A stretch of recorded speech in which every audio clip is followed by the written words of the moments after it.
Welcome to Dragonfly Trading. My name is Carrie, and I'm a full-time trader in the crypto and Forex markets. Today's video is going to be an update on Bitcoin, and we're going to dive into the SPX. Remember, this is not financial advice. This is just the way that I see the market, and I intend to trade it. If you are interested in learning my system, the link is in the description below. It is not just Elliott Wave. There's a lot more to it than that, and I hope you'll join us. All right, let's get started. So I have an indicator on my chart that I find very fascinating and that I want to share with you. It is called the golden ratio multiplier. The white lines here are the golden ratio, and every line above is a Fibonacci number. If it starts in 2013, doesn't go back any further, but if I had to project, I would say that this might have hit a line above the red, okay? But let's take a look. So this top hit the red MA. This top hit the orange. When we came out of the golden pocket here, we had a 55% dump. The next top, first we hit red, then we hit orange, hit green. This dump was a 45%. Now, I don't particularly count this move because we never made it into the indicator. We got rejected in the golden zone. But we can measure the drop out of it, which was 45%. So we have a 55%, 45%, 45%. Now remember, we hit red, we hit orange, we hit green. Now we've hit blue. Does this mean the top is in? Well, if it doesn't, my guess is that if there's some way to recover, whether we drop out or not, that the next one is going to hit blue. Now, as time goes on, this will slowly move up. Okay, so probably 200,000 is possible. Okay, or, can this be a top? Well, it definitely got pretty close to blue. Now, it didn't miss it by a wick, by a little much. This one hit it to the T. This hit it. This hit it. Okay. So, we didn't quite hit it. But, are we going to drop out the bottom? And if we are, 45% is 15,500.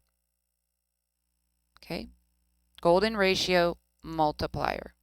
Very interesting indicator. Okay. If you did not watch my last video where I went over the possibility of what we call an expanded B, please watch it. I'm not going to go over it again this time. But if you haven't watched it, it's very important because we were at a level that we didn't want to break, just like we are now. We were consolidating.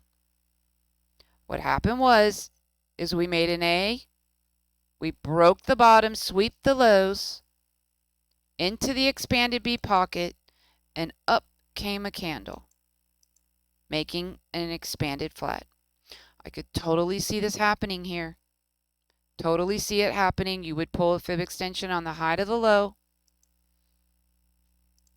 It is the 1.236, 1.382, 1.618 is invalidation, and 1.05. This is where this B can land. Anywhere in there, and up comes the candle. Now, it could be a running flat where it doesn't break the A, or an expanded where it does. But I get into more detail in my last video. I just want to warn of it again, because that is on the table. Big time. Because, why? Because if we came down in that expanded B, okay, we would create divergence on the daily time frame, reversal divergence. Okay, let's keep it in mind, guys. All right, but let's talk about this current consolidation. Now, we've got a lot of legs here, and we're probably saying to ourselves, or I'm saying to myself, which leg goes with which? Okay. We naturally want to say that maybe the move is like this, if we're not thinking triangle, which we'll get into. But when we pull time on this,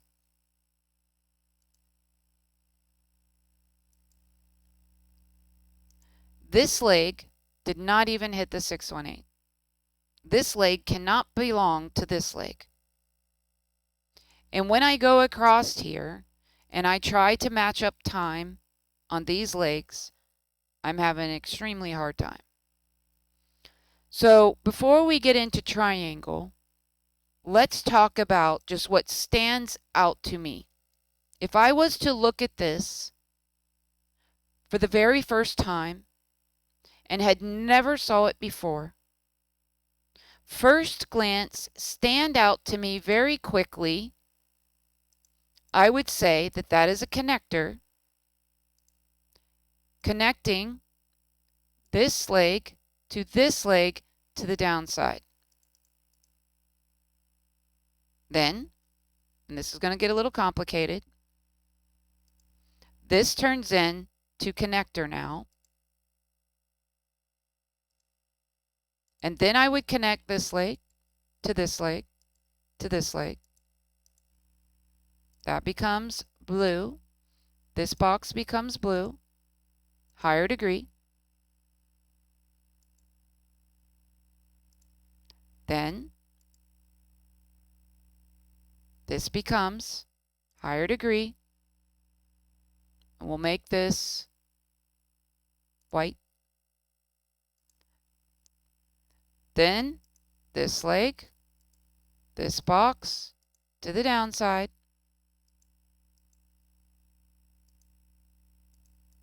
And then, finally, we would use this leg, connecting here to the upside. And I know that seems crazy, but looking at it, just first glance, never seen it before, that is what stands out to me. Now, how else could it happen without all these back and forth moves?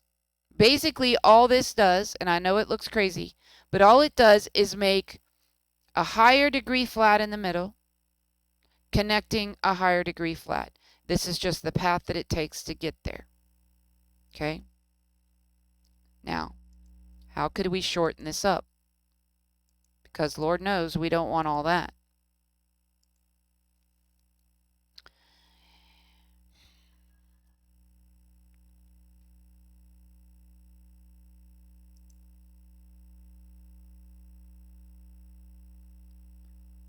How could we shorten it up?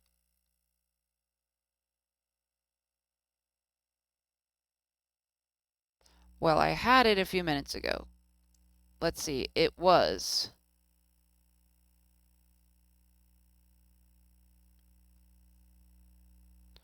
that's right.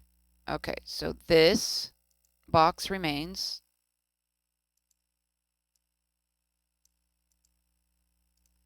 This leg connects.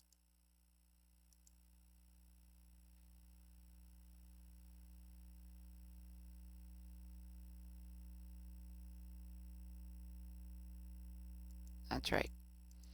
And then we do W, X, Y. That would bring us down into that expanded B scenario, or we don't break the lows, and then we use this leg to the upside. And if we can get up there, guys, if we can use this leg to get to the upside, that is definitely what we want, because it will help us make the potential bigger triangle, and this leg could potentially definitely get up there, but we have got to not touch this trend line with this. Okay, we've got to stay above this trend line so that we can get up there for our D, make our E, and get out of here. Okay,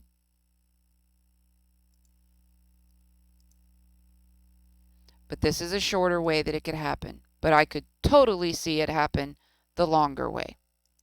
All right, so what else? Well, we do have the triangle, but what happens when everyone is looking at the exact same thing? It usually doesn't happen, but it's still on the table, so let's talk about it. So the triangle is kind of losing its look. If it would have dropped down for D or the C, it would have been beautiful, because triangles' legs want to be symmetrical. The angle, okay, this angle with this angle, they want to be symmetrical. So if this would have dropped down, it would have been beautiful, but it didn't do that. So what do? Well, do we pull the trend line up?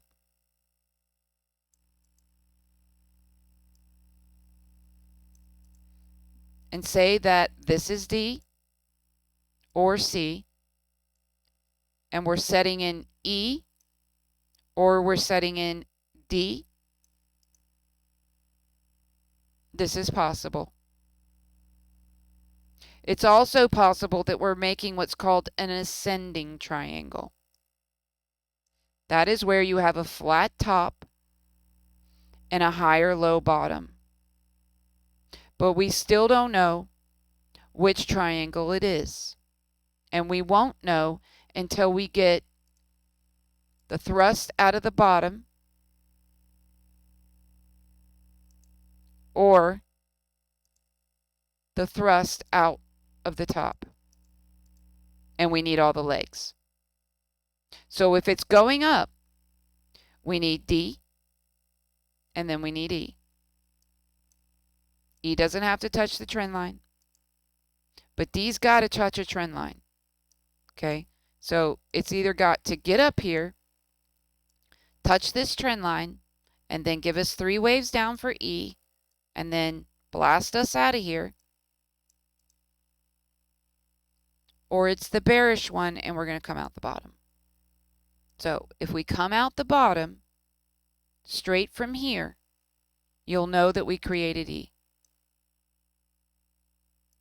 And that would be bearish for Bitcoin, because the only thing that this can be is an X wave or a potential fourth. I don't think it's a fourth, but that doesn't mean that I'm correct. Okay? If it's the white triangle, it means we're coming out the bottom. Okay? So, that is it for Bitcoin. That is what's on the table, and we're just going to have to wait and get out of this zone, maybe eventually. Okay? Get out of this support resistance we're stuck in. But if we go straight out, we're going to lose triangle. Okay? If we break this trend line, I will see it as a bigger connector for this over here. All right, let's move on. Let's talk about the SP. All right, so I did a longer term analysis on this a while back. Okay, I am looking at this as a fifth wave. This is,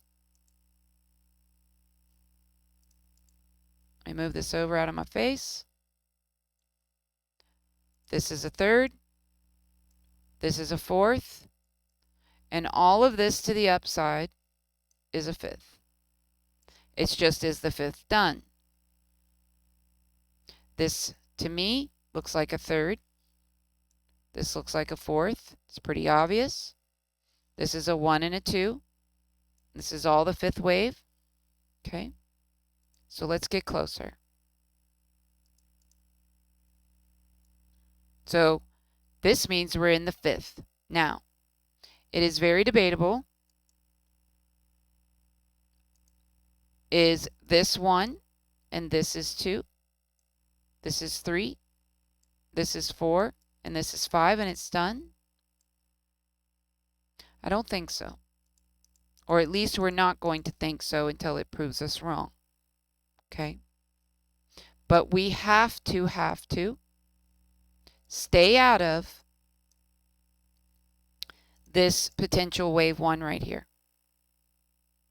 This correction cannot come into this 1 if we're going to push higher. When we pull time on this potential wave 4, we have not hit time yet. This is minimum requirement. And we also don't want to be coming up into time. We want to be coming down into time. So we're looking at April 20th potentially. So let's take a look at the count. Now the first thing I want to say is we've got bearish divergence here. We have it pretty much on every time frame. Daily bearish divergence. Let's get a little closer here. Closer. Oh, come on now. There we go.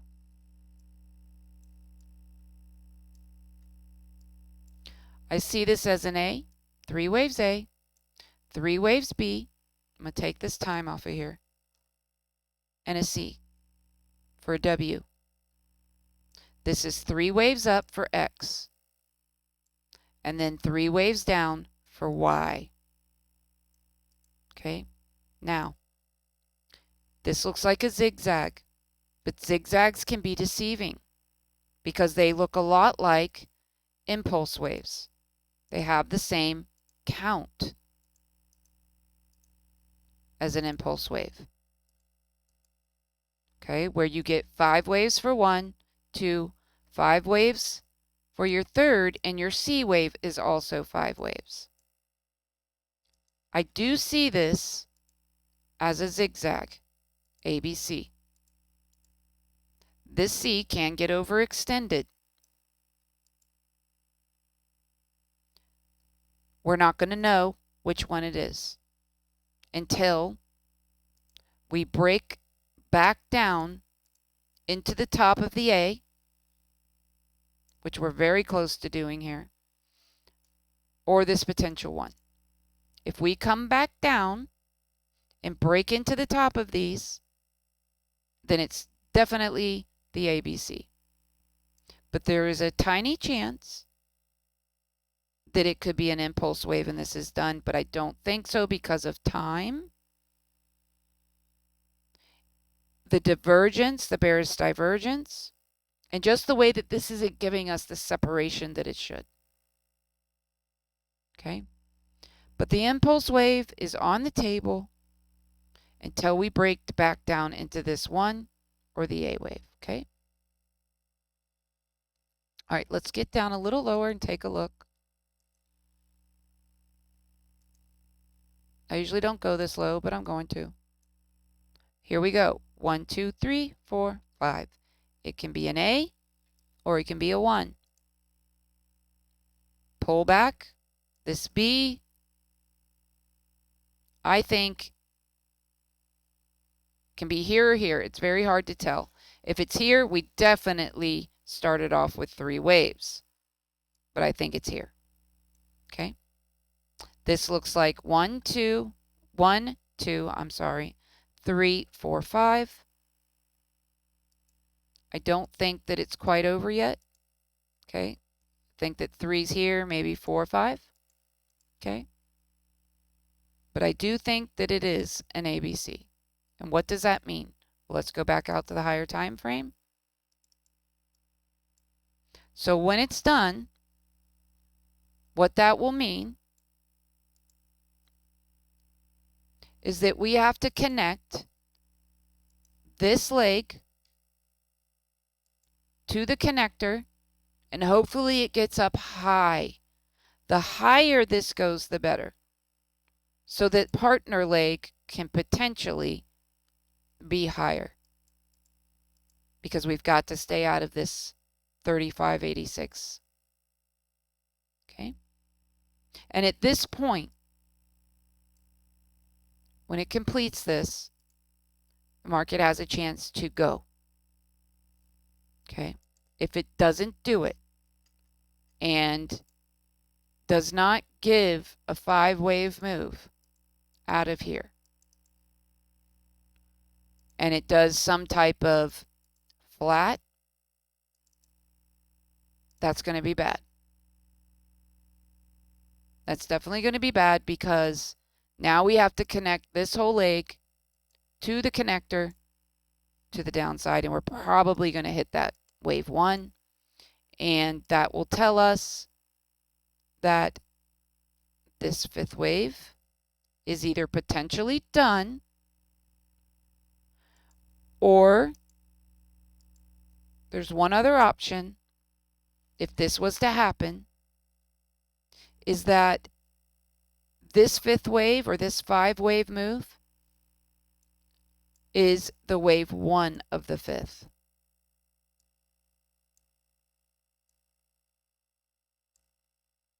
And that we're coming down for a 2, but that is going to be a big, deep correction, because this is the invalidation point.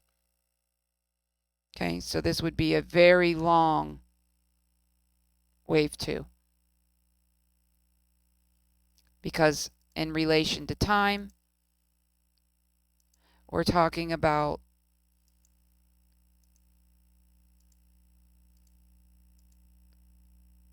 minimum February of 23. Okay? But hopefully we get the 5th up. But after the 5th up, it's got to correct eventually. Okay? I mean, looking back at this,